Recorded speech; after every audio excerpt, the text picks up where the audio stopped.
नमस्ते। विरासत में आपके स्वागत बा। विरासत जेकर प्रसारण होवेला मॉरिशस ब्रॉडकास्टिंग कॉरपोरेशन, आप्रवासी घाट ट्रस्ट फंड और कला और संस्कृति मंत्रालय के मिलाजुला सहयोग से सर शिव सागर रामगुलाम के जन्मदिन के 125वीं सालगिरह के संदर्भ में और उनकर देहावसान के 40वीं सालगिरह के संदर्भ में ई बरिस 2025 के हमनी के विरासत कार्यक्रम सर शिव सागर रामगुलाम पर जारी बा। आज हमनी इतिहासकार के नजरिया से देखब जा कैसे सर शिव सागर रामगुलाम एगो आम लड़का से बनलन देश के राष्ट्रपिता। कैसे उनकर जोन ख्याति बा, उनकर जो पॉपुलैरिटी बा इतना बढ़ गल कि सब कोई उनकरा चाचा के नाम से जानत रहलन जा, सब कोई उनकरा अपन मानत रहलन जा। आज के कार्यक्रम में देखत है जा बेलगीव केवल नगर के सर शिव सागर रामगुलाम से कौन संबंध बा, और आज के कार्यक्रम में यहाँ के निवासी लोग के सुन ली जा और देख ली जा आज भी उन लोग के मन में कितना श्रद्धा बा, कितना प्रेम बा सर शिव सागर रामगुलाम के प्रति। और अब देश के राष्ट्रपिता के एगो दूसर नजरिया से देखब जा। आज हमने संगे हवन एगो इतिहासकार श्री सत्येंद्र प्रियतम। सत्येंद्र हमने के एगो इतिहासकार के नजरिया से राष्ट्रपिता के बारे में आज बताइए। सत्येंद्र नमस्ते। नमस्ते किरण जी। आज हमने के आप बतावा सर शिव सागर रामगुलाम जे मॉरिशस के फादर ऑफ द नेशन राष्ट्रपिता हवन, उनकर बैकग्राउंड का है, मतलब कैसे उनकर बचपन शुरू होल, कैसे वो एगो राष्ट्रपिता के रूप में उभरलन, थोड़ा एकर बारे में हमने के बोला। Quand nous connaissons Sir Sagar Ramgoolam ou SSR, père de la nation, qui nous affectionnellement nous appelle Kewal, जब हमने सर शिव सागर रामगुलाम के बारे में बात करीला जा, जिनकरा प्यार से केवल पुकारल जात रहल, उनकर बारे में सिडनी सेल्वों अपन 1985 के किताब में बोले हवन कि एसएसआर सबसे महान हस्ती रहलन जे अपन जीवन 20वीं सदी में जीले हवन। ई बरिस उनकर देहांत के 40वीं सालगिरह मनावत है जा। सर शिव सागर रामगुलाम एगो गिरमिटिया के बेटा रहलन। रामगुलाम आप्रवासी के जे 1871 में मॉरिशस अइलन। उ मोहित के पुत्र रहलन। मोहित रामगुलाम के पिता और सर शिव सागर के दादा रहलन और हमने के प्रधानमंत्री श्री नवीन चंद्र रामगुलाम के परदादा। 1871 में उ मॉरिशस अइलन, विक्टोरिया में रहलन, एगो स्यादा बनलन और बाद में बेलरीव या केवल नगर में अइलन रहे। 18 सितंबर 1900 में उनकर बेटा सर शिव सागर रामगुलाम के जन्म होल। कूली के बेटा लपाई के घर में, और सर शिव सागर रामगुलाम के एगो कड़ा जीवन रहा। l'âge de 5 ans, il perdit son maman, Basmati Ramchand. L'âge de 7 ans, il perdit son papa. 5 बरिस के उम्र में उनकर माँ बासमती रामचंद के देहांत हो गए। 7 बरिस में पिता के देहांत और अपन सौतेला भाई पर आश्रित होके उ बड़ा होइलन। बहुत गरीबी में उ बड़ा होइलन। यही कारण है कि छोटा आदमी लोग खातिर सर शिव सागर रामगुलाम काम करलन। ई खातिर उनकरा मैन ऑफ द पीपल बोलल जाला। यही खातिर देश में वो कितने मुफ्त सेवा प्रदान करे के शुरू करलन। Accès gratis à la médecine, tout ça là, dans free medical healthcare qu'on nous dit. À cause ça, il connaît les souffrances du peuple, il connaît que ça va dire là, il sorti à cause lui-même, il est un des ça va dire là. इस विषय पर हम संगे बात करे खातिर देश के एगो स्थापित जानल मानल इतिहासकार डॉक्टर सदाशिवन रेड्डी हमने संगे हवन, जे उनकर बारे में, उनकर जोन अचीवमेंट बा, उनकर से जुड़ल जोन छोटा मोटा कहानी बा, मतलब उनकर जीवन से जुड़ल इस सब के बारे में हमने के आज बताइए। Moi, personnellement, je ne connais pas Dr. Ramgoolam. Personnellement, je le connais à travers les écrits, je le connais à travers les meetings, je le connais à travers MBC. Mais tout le monde qui le connaît, je trouve un homme bien gentil. हम व्यक्तिगत रूप से सर शिव सागर रामगुलाम के नहीं जानले है, सिर्फ press, लेख, मीटिंग और एमबीसी के माध्यम से जानले है।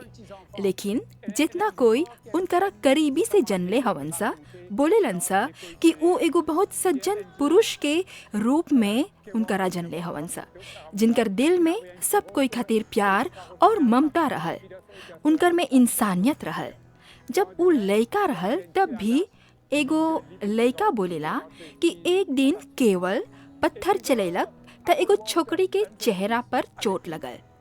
और बिहान केवल एगो आईना उस छोकरी के उपहार में दिलक माफी मांगते हुए। फिर एगो दूसरा कहानी, जब आरोल वॉल्टर और केवल जब बड़ा हो गईलन सा त एक दिन एगो महिला के घरे गईलन सा उनकर से भेंट करे, और उ लोग जनलन सा कि ई महिला दिन भर और रात भर एगो फुतेई में बितावेला, काहे कि ओकर घर में कोनो मतला नहीं बा। और फिर ऐसे सा एगो मतला उनकरा उपहार देलक। आरोल वॉल्टर उ महिला के बोलक कि ऐसे सा ई उनकरा भेंट देवता। ई दूगो उदाहरण है जोन हम एमबीसी में लगभग 2012 में सुनले हैं एसएसआ के बारे में। ई बतावे खातिर कि उनकर दिल कितना गरीब लोग खातिर धड़कत रहल। Quand Dr Ramgoolam retournait en 1935, c'est une grande célébration qu'il y peut participer, centenaire l'arrivée des man immigrants en 1935.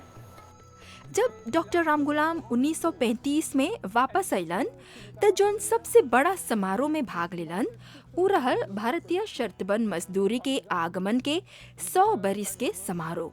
हुआ उ एगो बड़ा भाषण दिलन जहाँ अपन पूरा राजनीतिक फिलोसॉफी उ प्रस्तुत कर ले रहलन, जहाँ उ बोलक कि 2 शताब्दी तक हियाँ आदमी लोग दुख सहलन सा, और अब समय चलाल बा कि ई सब दुख सहे होला लोग के अधिकार मिली, कैबिनेट में उ लोग रिप्रेजेंटे होयन सा।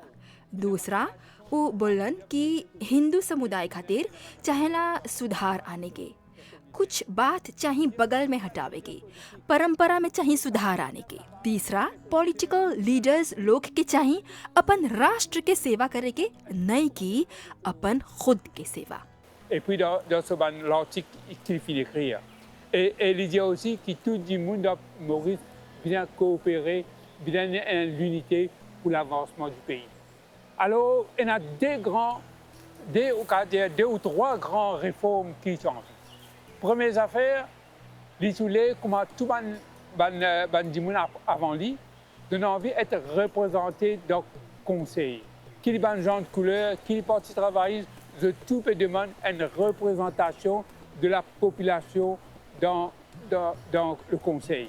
और अपन लेख में उ बोलन कि जन समुदाय में चाही एकता और आपसी सहयोग देश के प्रगति खातिर। 2 या 3 गो बड़ा सुधार ऐसे सा आने चाहत रहलन।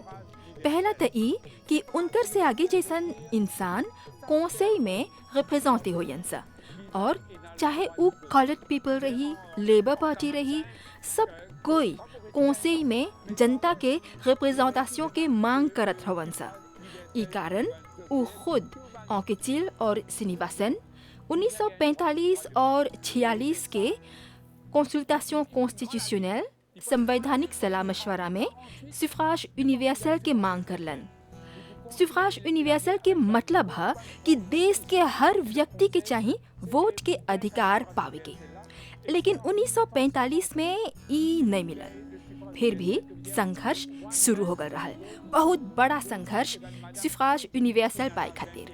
1948 में भी नहीं मिली सुफ्राज यूनिवर्सल, बहुत प्रोग्रेसिस्ट लोग संगे पड़ल जुझे के ई खातिर, और अंत में जाके 1958 1958 में सुफ्राज यूनिवर्सल मिली। मतलब 1 मैन 1 वोट, औरत और पुरुष जेकर 21 बरिस हो गल बा, सबके वोट के अधिकार मिली 1958 में। कौंसेई में रिप्रेजेंटेशन के अलावा उनकर दूसरा बड़ा जोन सुधार, जोन रिफॉर्म के इच्छा रहल, उ रहल सामाजिक सुधार। Mais après, c'est lui qui vous transforme ça avec ses collègues, ses collaborateurs, les autres ministres comme Walter, comme Rengadou, comme Fawzet. Et entre 48, ou bien disons entre 58 jusqu'à 65, ou bien jusqu'à 67, avant l'indépendance, il transforme ça l'état colonial là. 2 शताब्दी तक ई colonial estate खाली एक मुठा आदमी लोग खातिर काम करने रहल, लेकिन बाद में उ ई सुधार अनलन अपन कॉलीग्स लोग के सहयोग से कोलाबोरेटर लोग के सहयोग से और मिनिस लोग के संगे जैसे वॉल्टर, मैंगादू और फोजेट इत्यादि।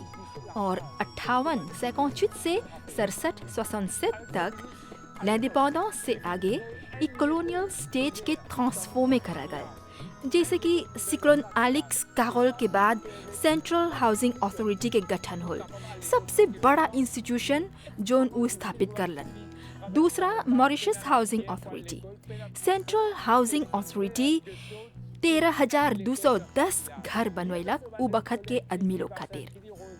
उ बखत के मिनिस के सहयोग से हर गांव में एगो लेकुल प्रीमियर बनल प्राथमिक पाठशाला। और छोकरी लोग खातिर ये बहुत ज़रूरी रहल, काहे कि छोकरी लोग खातिर बहुत कठिन रहल उ बखत कुआं नहीं रही और कान से होके लेकुल जाएगी। त ई कदम उ उठैलन हर एगो गांव में एगो प्राथमिक पाठशाला। qui crée l'université de Maurice. C'est lui, il fait tout. Il amène un expert étranger pour créer l'université Maurice en 65. À part ça, nous tous connaissons finalement un grand problème, un problème chômage.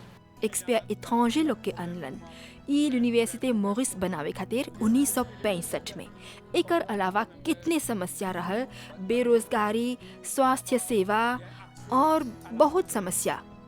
ई सब पर अगला विरासत में हमने एक बार फिर विस्तार से बात करब जा। आज खातिर हिये पर विराम लेवत है जा। धन्यवाद, नमस्ते।